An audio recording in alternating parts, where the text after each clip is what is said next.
بسم اللہ الرحمن الرحیم ان اولیاؤہ الا المتقون صدق اللہ مولانا العظیم۔ بارگاہ رسالت مآب صلی اللہ علیہ وسلم میں درود پاک کا ہدیہ پیش کریں۔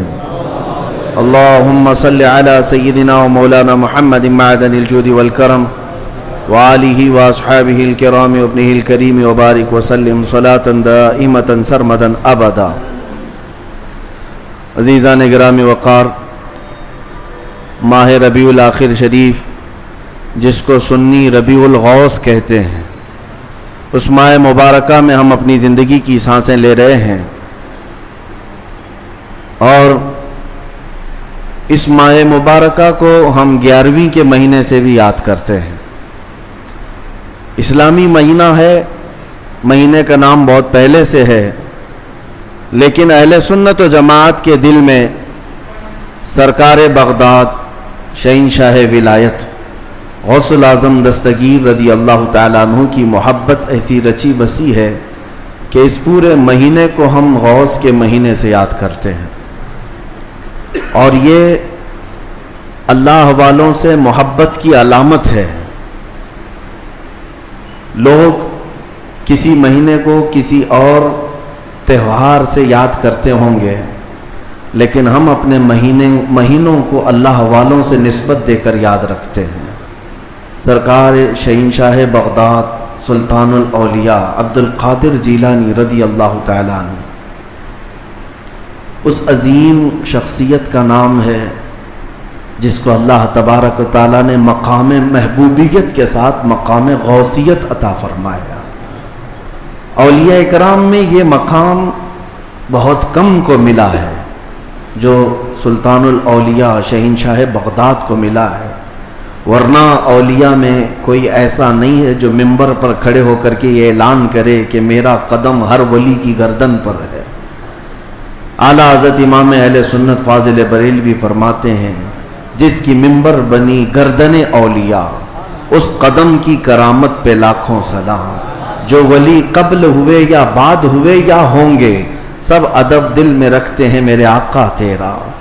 غوث پاک رضی اللہ تعالیٰ عنہ کو اولیاء کرام میں ایسا ہی مقام حاصل ہے کہ جیسے سورج کو ستاروں پر مقام حاصل ہے۔ آپ کو اللہ تعالیٰ نے بچپن سے علمی شرافت کے ساتھ ساتھ خاندانی شرافت ایسی عطا فرمائی کہ آپ اپنے والد ماجد کی طرف سے حسنی سادات ہیں اور اپنی ماں کی طرف سے حسینی سادات ہیں، یعنی امام حسن مجتبی ان کے دادا ہیں، امام حسین شہید کربلا نانا ہیں، جس کے دادا اور جس کے نانا دونوں جنتی جوانوں کے سردار ہوں، اس نسبت کا عالم کیا ہوگا۔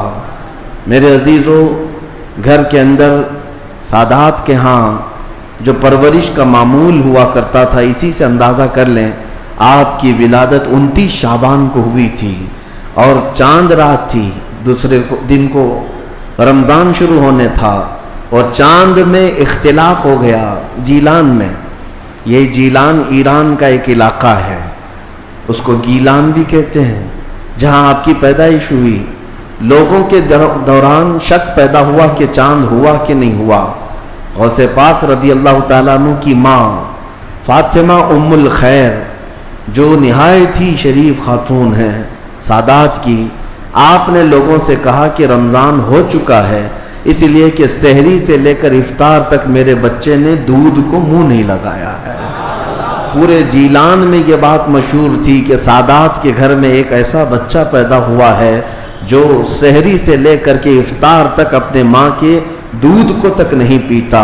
یہ ان ایام کی میں بات کر رہا ہوں کہ ابھی غوث پاک رضی اللہ تعالیٰ عنہ ایک دن کے تھے، یعنی پیدائشی طور پر۔ میں آپ کو یہ بتاؤں کہ آپ سب غوث پاک کو پیران پیر کہتے ہیں کہ نہیں، یعنی پیروں کا پیر ہے، اور روشن ضمیر کہتے ہیں۔ سارے سلسلے وہاں تک جا کر پہنچ جاتے ہیں تو فخر کرتے ہیں۔ غوث پاک سے جس کا سلسلہ ملتا ہے وہ دنیا میں فخر کرتا ہے۔ میں یہ کہتا ہوں کہ پیروں کا پیر پیدا ہوتے ہی روزہ رکھتا ہو، اور اگر کوئی ڈھکوسلا جھوٹا پیر یہ کہتا ہے کہ ہمارے اوپر شریعت نہیں ہے تو بات یہ یاد رکھ لینا کہ اس کا غوثیت مآب سے کوئی تعلق ہی نہیں ہے. وہ شیطان کا مرید ہو سکتا ہے، رسول اللہ تک لے جانے والا راستہ ہرگز نہیں ہو سکتا. میرے آقا صلی اللہ علیہ وسلم تک لے جانے والا راستہ وہی ہے جو غوثیت مآب کے راستے سے ہو کر کے چلتا ہے. پیدائشی طور پر شریعت کی پاسداری کرنے والے شیخ عبد القادر جیلانی، میرے عزیزو، آپ کو یہاں غوث پاک کی کرامات سنتے سنتے ایک کسوٹی بھی حاصل کر لینا چاہیے کہ ہر پیر کو پرکھ کر کے دیکھو شریعت کے سانچے میں اترتا ہے تو وہ مرشد ہے، اور شریعت سے ہٹ جاتا ہے تو پھر وہ شیطان کا پھندا ہے. اس بات کو ہمیشہ یاد رکھیں. اگر کوئی اپنے گھر میں بیٹھ کر کے کہتا ہے کہ ہمارے لیے نماز نہیں، ہم تصور کی نماز پڑھتے ہیں، ہم تصور کی نماز پڑھتے ہیں، اور ہماری نماز تو مکہ میں ہوتی ہے، مدینے میں ہوتی ہے، تو کھانا یوں کیوں کھاتے ہیں، یہاں کیوں کھاتے ہیں؟ مریدوں کے سامنے تو سب چیزیں چلتی ہیں، اور نماز مکے میں ہوتی ہے، مدینے میں ہوتی ہے، نماز چھوڑ کر بیٹھے ہیں. ایک بات یاد رکھ لیں کہ سارا طریقت کا سلسلہ صرف قوالی سننے کا نام نہیں ہے. ہاں، اشعار حضور پاک کی محبت میں اور اللہ کی محبت میں سننا یقیناً باعث ثواب ہے، ہم خود بھی سنتے ہیں. لیکن وہ پیر ہی کیسا جسے قرآن پڑھ سننے کے بعد کوئی وجد نہیں آتا، قرآن سننے کے بعد کوئی وجد نہیں آتا، حدیث رسول سننے کے بعد کوئی وجد نہیں آتا. وجد کہاں سے آئے گا سمجھ میں نہیں آتا. اور پھر ڈھول باجے پر تو پھر ہاتھ بھی ہلتے ہیں، پیر بھی ہلتے ہیں. اور پھر اگر کوئی یہ سمجھے کہ یہی مرشد ہے، پیر کامل ہے، تو دھوکے میں ہے. ایسا بندہ دھوکے میں ہے. وہ غوث پاک رضی اللہ تعالیٰ عنہ جن کی کرامات بیان کرنے کے ساتھ ساتھ ہم یہ بھی بیان کرتے ہیں کہ 40 سال آپ کے ایسے گزرے ہیں کہ صرف ایک انگور کے دانے سے آپ نے سحری کی ہے اور ایک آدھا گلاس پانی پر آپ نے افطاری کیا ہے. اتنے سال تک روزہ رکھے ہیں.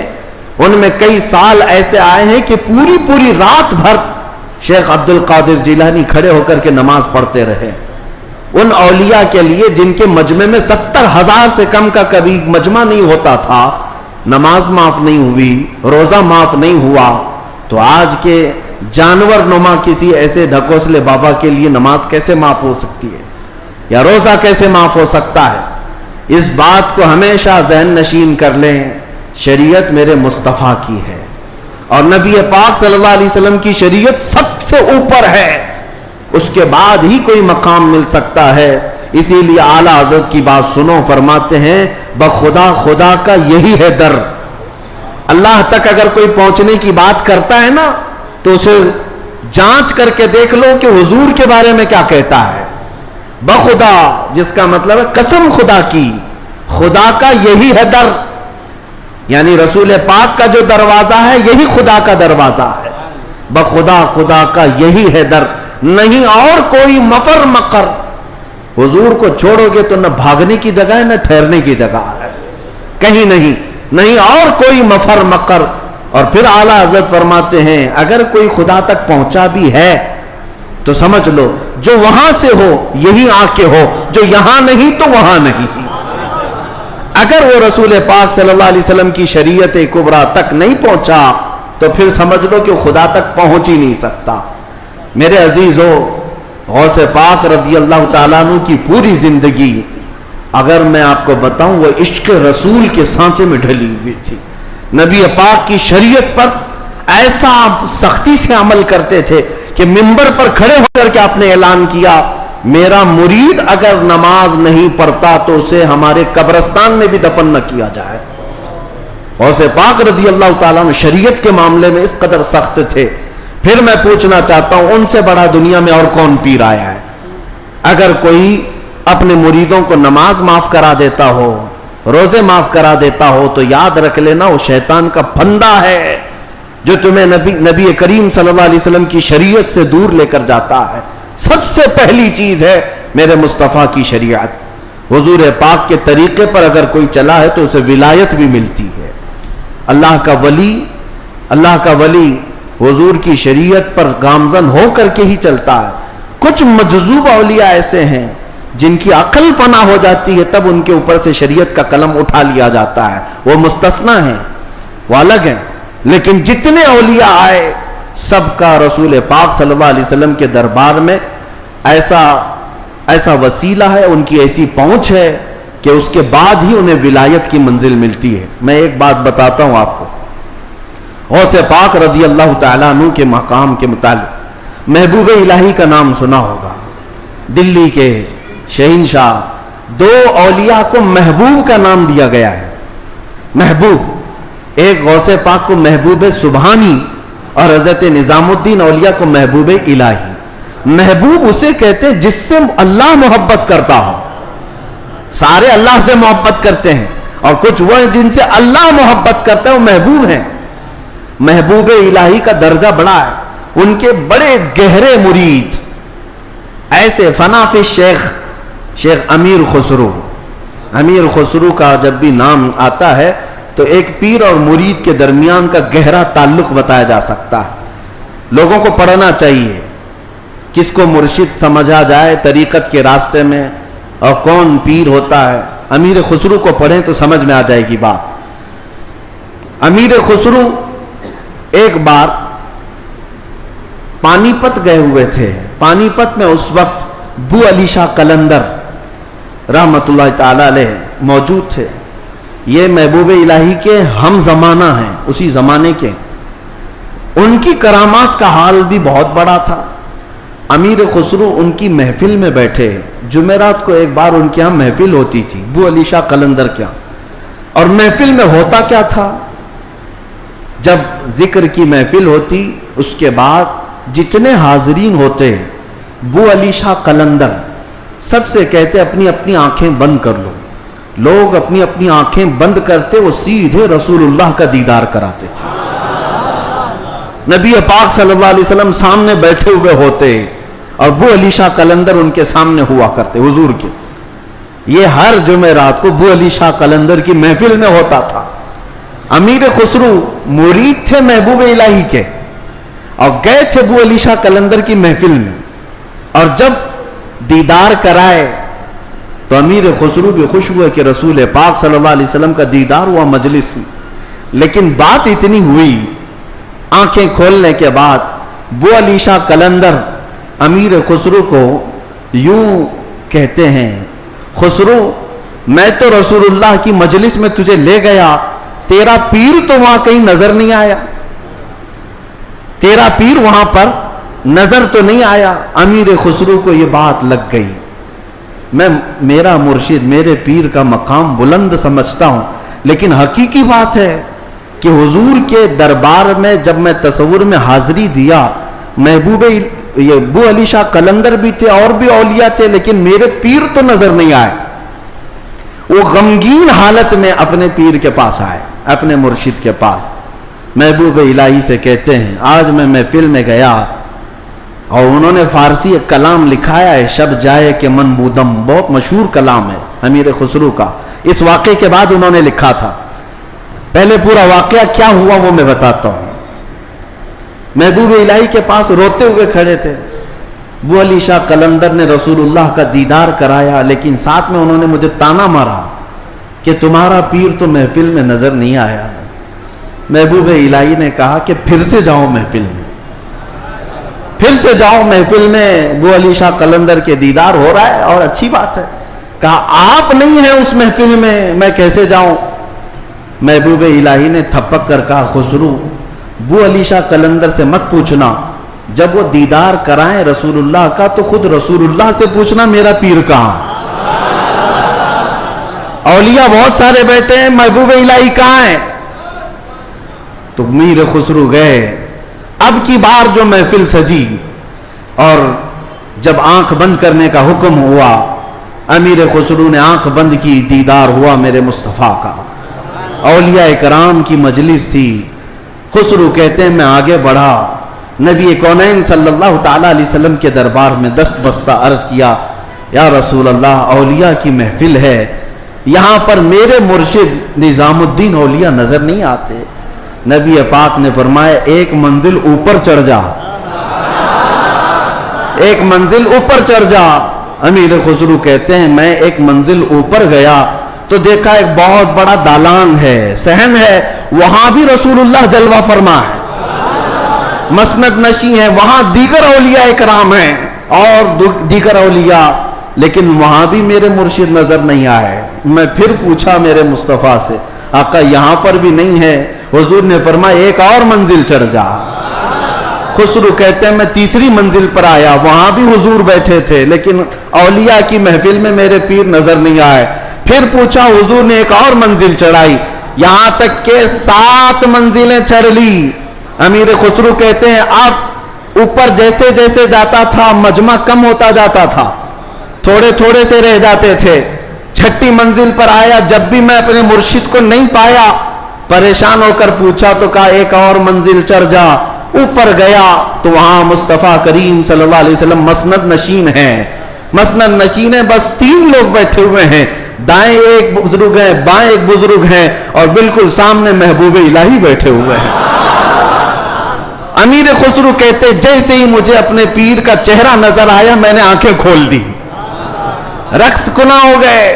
جو فنا فی شیخ تھے پھر انہوں نے کلام لکھا، شب جائے کہ من بودم، وہ رات کیسی تھی جس میں میں تھا اور خود رسول اللہ مجلس کے امیر تھے، مجلس کے شمع میرے مصطفیٰ تھے۔ گنگناتے ہوئے اپنے مرشد کے پاس آئے۔ اب جو بات مجھے کہنا تھا جس کے لیے میں نے یہ واقعہ چھیڑا، سنیے آپ، میں نے یہ واقعہ محبوب الہی کا کیوں بتایا۔ آئے محبوب الہی کے پاس، خوش تھے، وجد کنا تھے۔ محبوب الہی نے پوچھا خسرو دیکھا ہے اپنے مرشد کو؟ کہا ہاں میرا مقصد میری مراد پوری ہو گئی۔ اس کے بعد محبوب الہی نے کہا کیا کسی اور کو وہاں نہیں دیکھا؟ امیر خسرو نے کہا میری توجہ ہی نہیں گئی، میں نے مرشد کو دیکھا تو پھر خیال نہ رہا۔ محبوب الہی سے پوچھنے لگے حضور اس منزل میں جو رسول اللہ کے دائیں اور بائیں تھے وہ کون تھے؟ تب محبوب الہی نظام الدین اولیاء نے کہا ان کے بائیں جانب خواجہ غریب نواز تھے اور بائیں جانب پیران پیر غوث اعظم بغدادی موجود تھے۔ سیدنا شیخ عبد القادر جیلانی کا وہ مقام ہے کہاں؟ رسول اللہ کے دربار میں، جہاں اولیاء کرام کی منزلیں ختم ہوتی ہیں وہاں غوثیت معاب کا مقام ہے۔ میرے آقا صلی اللہ علیہ وسلم کے دربار کا قرب ہی انہیں غوثیت کے مقام پر لے گیا ہے۔ میرے عزیزو، بہت سارے لوگ اگر یہ سمجھتے ہیں کہ ان کی بڑی کرامتیں ہیں اس لیے ان کو غوث کا مقام ملا ہے، وہ بہت بڑے عالم تھے، بہت بڑے زاہد تھے، بہت بڑے پرہیزگار تھے اس لیے غوثیت کے مقام پر پہنچے۔ میں کہتا ہوں یہ ساری جگہ یہ سارے مقامات اپنی جگہ پر غوث پاک غوثیت کے مقام پر پہنچے تو عشق رسول کی بنیاد پر پہنچے، میرے مصطفیٰ کریم صلی اللہ علیہ وسلم سے بے پناہ محبت کی بنیاد پر پہنچے۔ اس لیے میں نے زندگی میں دیکھا ہے جب کبھی کوئی رسول اللہ کی طرف انگلی بھی اٹھاتا یا اعتراض کرتا اپنی کرامتوں سے اس کا منہ توڑ جواب دے دیتے تھے، اپنی کرامتوں سے غوث پاک رضی اللہ تعالیٰ عنہ ان کا جواب دیتے۔ اگر کسی نے حضور پاک صلی اللہ تعالیٰ علیہ وسلم پر اعتراض کیا کہ انہوں نے مردوں کو زندہ نہیں کیا تو غوث پاک نے اپنی ٹھوکر سے مردہ زندہ کر کے دکھایا۔ 400 سال بعد غوث پاک رضی اللہ تعالیٰ عنہ اعلان کرتے تھے تو رسول اللہ کے بارے میں بات کرتا ہے، میں ان کے بیٹے کے بیٹے کے بیٹے کے بیٹے کے بیٹے 400 سال بعد آیا ہوں اور اللہ نے میرے پاؤں میں یہ طاقت دی ہے کہ قبر کو ٹھوکر لگاؤں تو مردہ زندہ کھڑا ہو جائے، اور جس کی میں نسل سے ہوں وہ اگر کہیں ٹھوکر لگائے پورا قبرستان کھڑا ہو سکتا ہے۔ نبی پاک صلی اللہ تعالیٰ علیہ وسلم کی ذات پر اگر کوئی انگلی اٹھاتا میرے غوث اس کو اپنی کرامت سے جواب دیا کرتے۔ عزیزان گرامی وقار، سلطان الاولیاء غوث پاک رضی اللہ تعالیٰ عنہ سے اپنا رشتہ مضبوط کرو، اپنے نسبتوں میں قادری پٹا ضرور رہے، قادری نسبت ضرور رہے، اس لیے کہ یہ نسبت ہی ایسی ہے جس پر پوری دنیا فخر کرتی ہے۔ قیامت میں منادی دے گا یہ ندا قادریوں کو، کہاں ہے قادری کر لے نظارہ غوث اعظم کا۔ میری علاج کس کے ہاتھ ہے؟ بغداد والے کے، مصیبت ٹال دینا کام کس کا؟ غوث اعظم کا۔ اسی لیے میرے عزیزو، ہم نے غوث پاک رضی اللہ تعالیٰ عنہ کی زندگی پاک میں دیکھا ہے اللہ تعالیٰ نے ان کو تصرف دیا تھا، وہ طاقت عطا کی تھی کہ وہ اللہ کریم کی بارگاہ میں ایسی مقبولیت کے مقام پر تھے کہ خلاف عادت کام ان سے صادر ہوئے. خلاف عادت کام جب اولیاء سے ہوتے ہیں اسی کو کرامت کہتے ہیں. بعض لوگ ابھی عقل کے گھوڑے دوڑاتے ہیں اور کہتے ہیں ایسا کیسے ہو سکتا ہے, یہ سب تو مولانا لوگوں کی پھکائی ہے, یہ جملے بازی ہے. ان کو قرآن پاک سے اگر تعلق ہو تو میں بتاؤں. اب میں ایک بات آپ سے بتاتا ہوں, غوث پاک کی ایک کرامت جس پر ابھی میں چند دن پہلے سن رہا تھا. کوئی بیچارہ جس کی عقل پر فالج کا اثر ہوا ہے. یہ وہ لوگ ہیں جن کو میرے مصطفیٰ کریم صلی اللہ تعالیٰ علیہ وسلم سے بغض ہے, عداوت ہے, اور دوسرے راستے پر چل پڑے اور اولیاء اکرام کو چن چن کر کے نشانہ بناتے ہیں.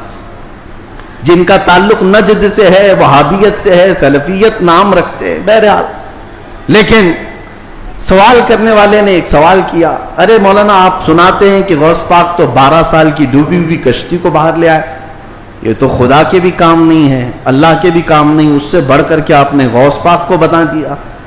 میرے عزیزوں میں آپ کو بتاتا ہوں بات ہوئی کیا تھی. دریا کے کنارے سے آپ کا گزر ہو رہا تھا, ایک بوڑھی عورت کو روتے ہوئے دیکھا. مرید سے پوچھا پوچھو اس کو کیا بات ہے, کیوں روتی ہے.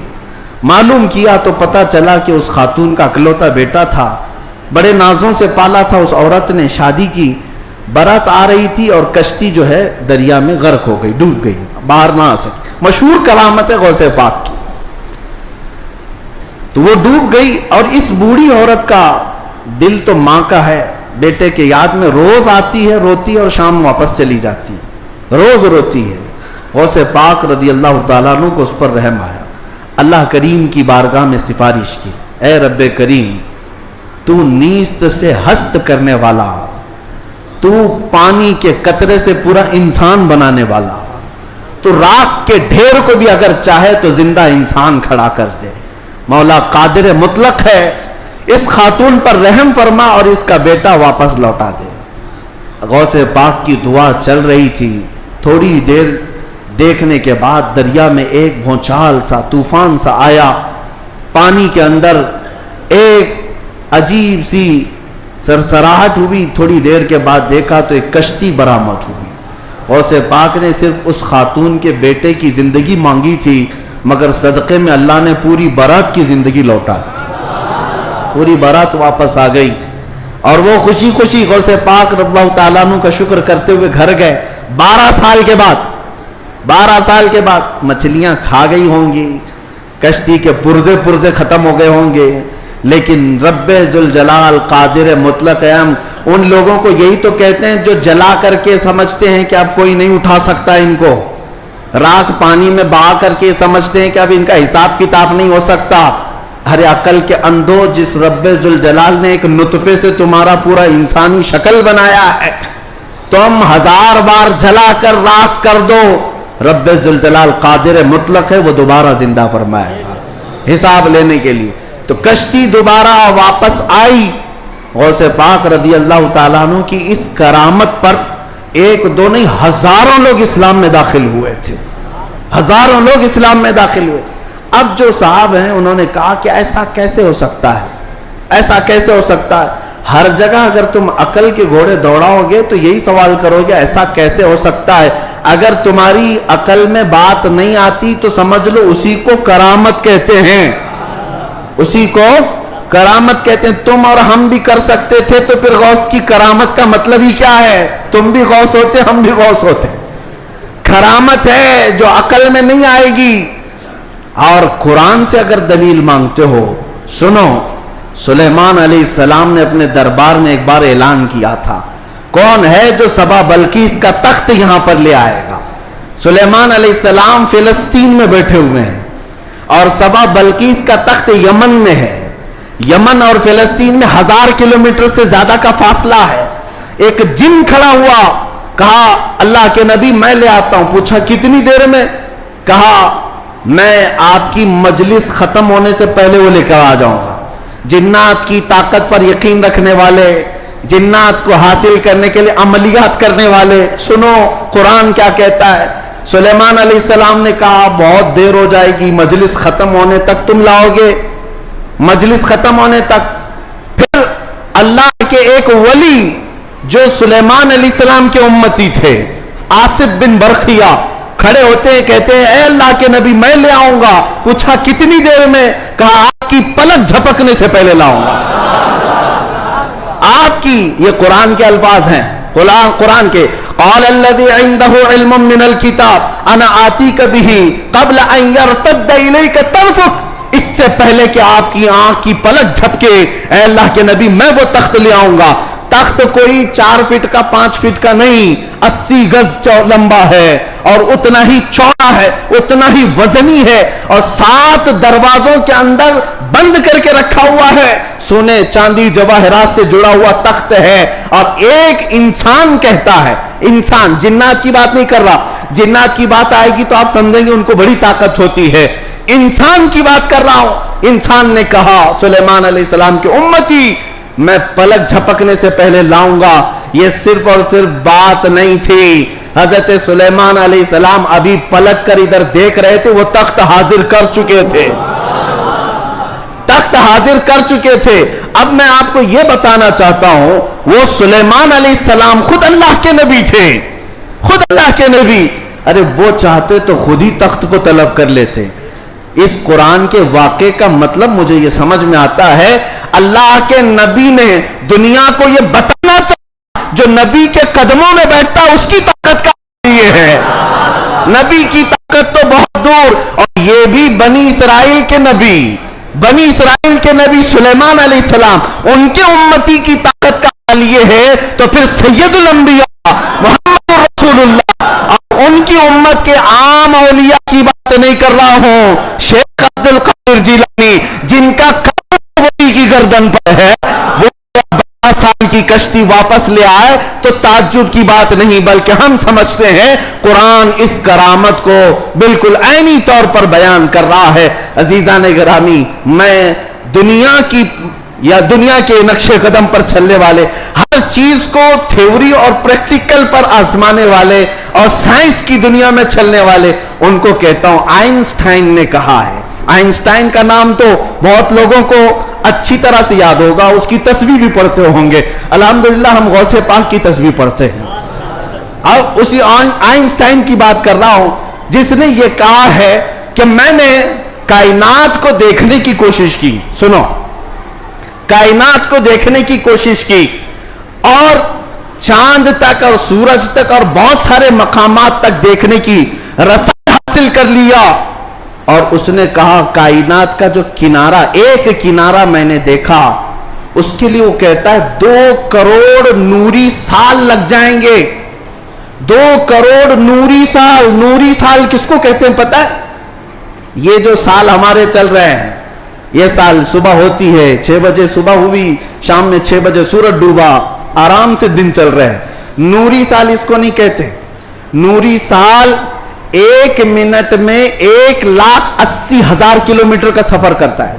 1 منٹ میں 1,80,000 کلومیٹر کا سفر طے ہو جاتا ہے نوری سال میں.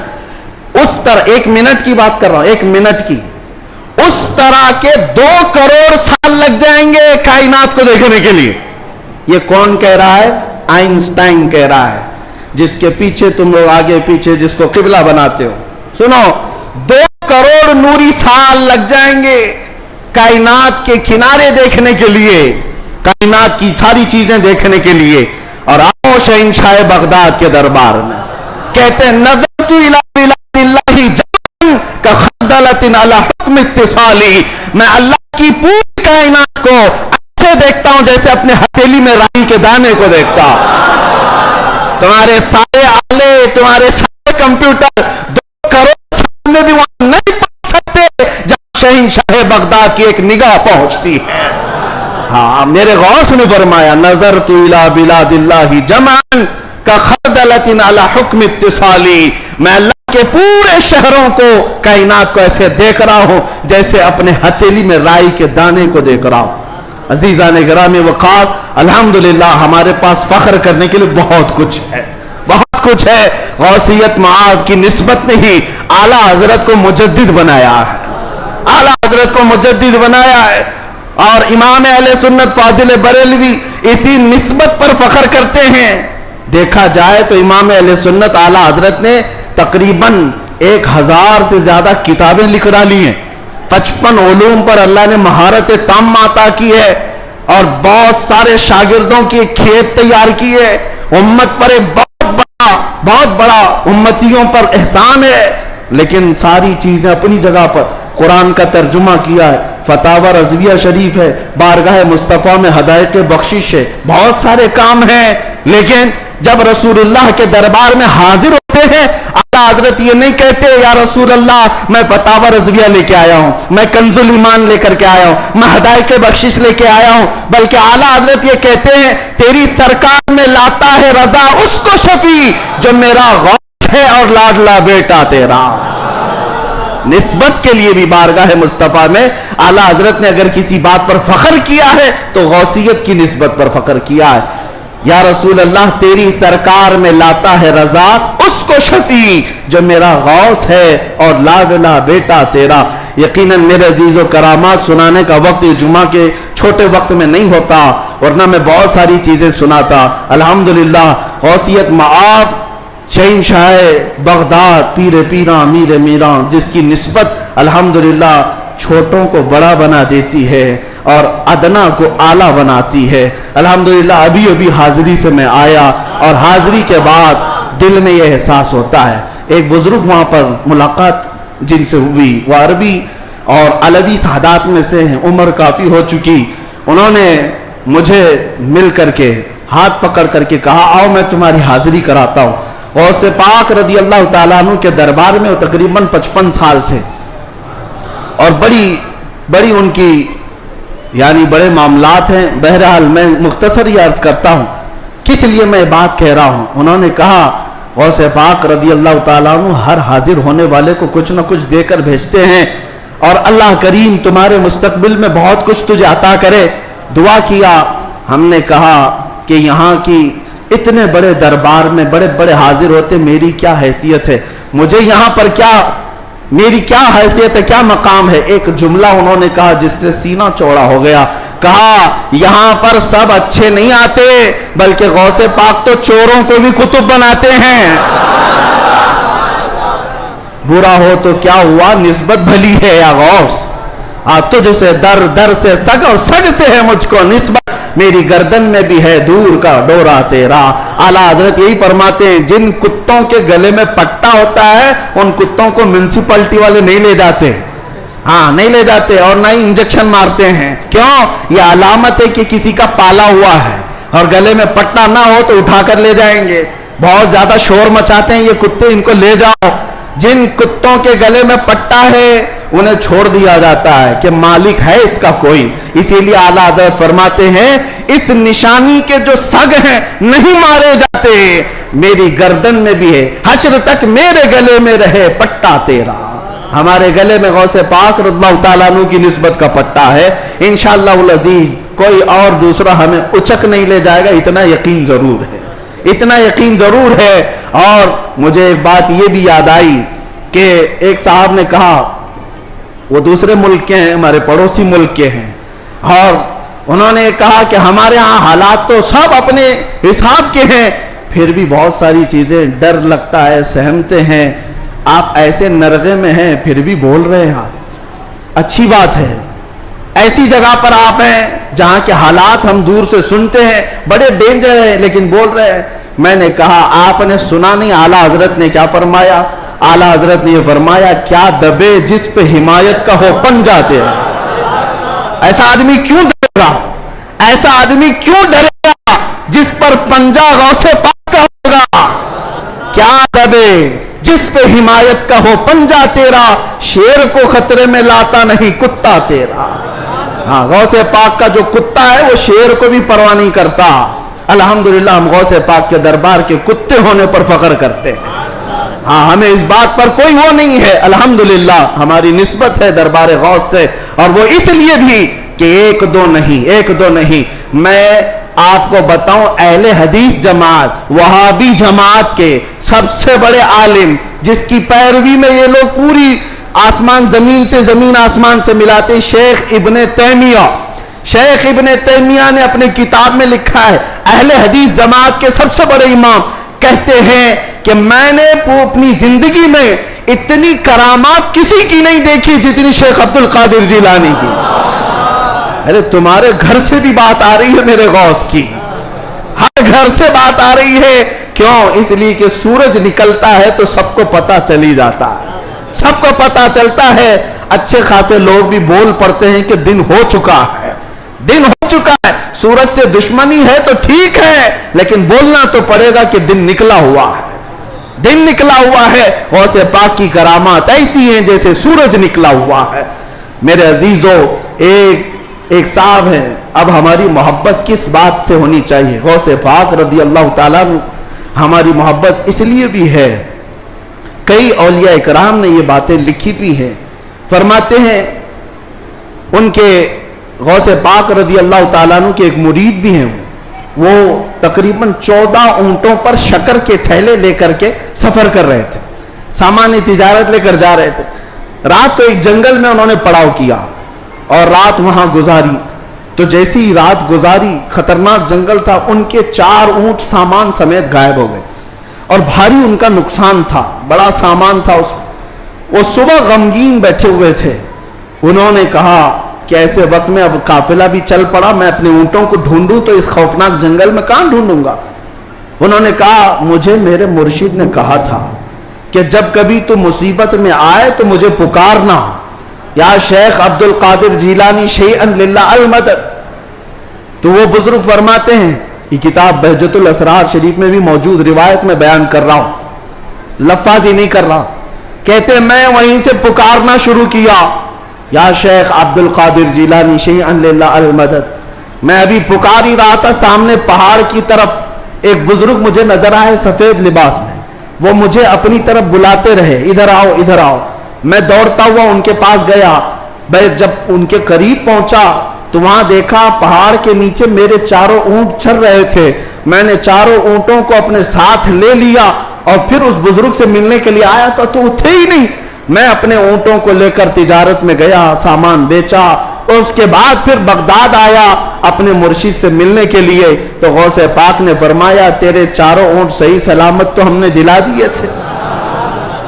یہ غوث پاک کا مقام ہے عزیزان گرامی، وہ مدد کو پہنچتے ہیں، بلکہ یہ بھی فرمایا میرا مرید مشرق میں ہو اور میں مغرب میں ہوں، اگر اس کا سطر کھل جائے، اگر وہ مجھے پکارے دل سے تو میں اس کی وہیں سے سطر پوشی کروں گا، میں اس کے سطر کو چھپاؤں گا۔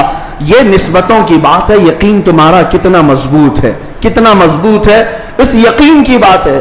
وہاں غوث پاک کے خلیفہ ہیں، ان کے مزار کے پیچھے ہی، ان کا مزار ہمیشہ پانی میں رہتا ہے، ابو خمرہ ان کو کہتے ہیں، شیخ محمد المتقی الہندی، ہندوستان سے جو غوث پاک کے جاتے تھے ملاقات کرنے کے لیے، ان کی تربیت کے لیے وہ رہتے تھے۔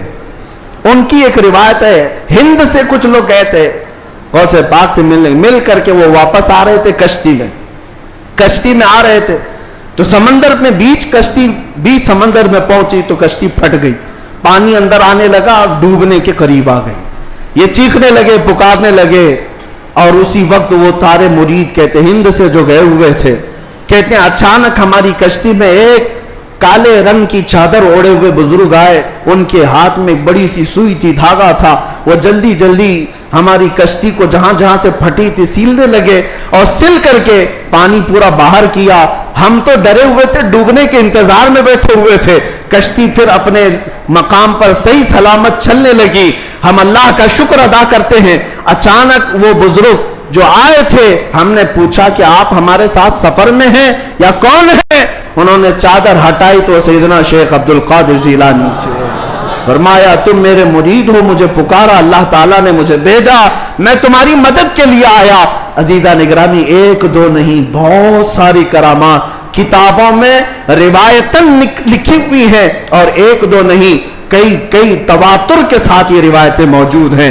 اس لیے بارگاہ غوثیت معاب میں ہم اتنا ہی کہتے جو اعلیٰ حضرت نے کہا تھا، اے غوث سر بھلا کیا کوئی جانے کہ ہے کیسا تیرا، اولیاء ملتے ہیں آنکھیں وہ ہے تلوہ تیرا، سارے اقطاب جہاں کرتے ہیں کعبے کا طواف، کعبہ کرتا ہے طواف در والا تیرا، کیا مرتبہ اے غوث ہے بالا تیرا، اونچے اونچوں کے سروں سے قدم آلہ تیرا۔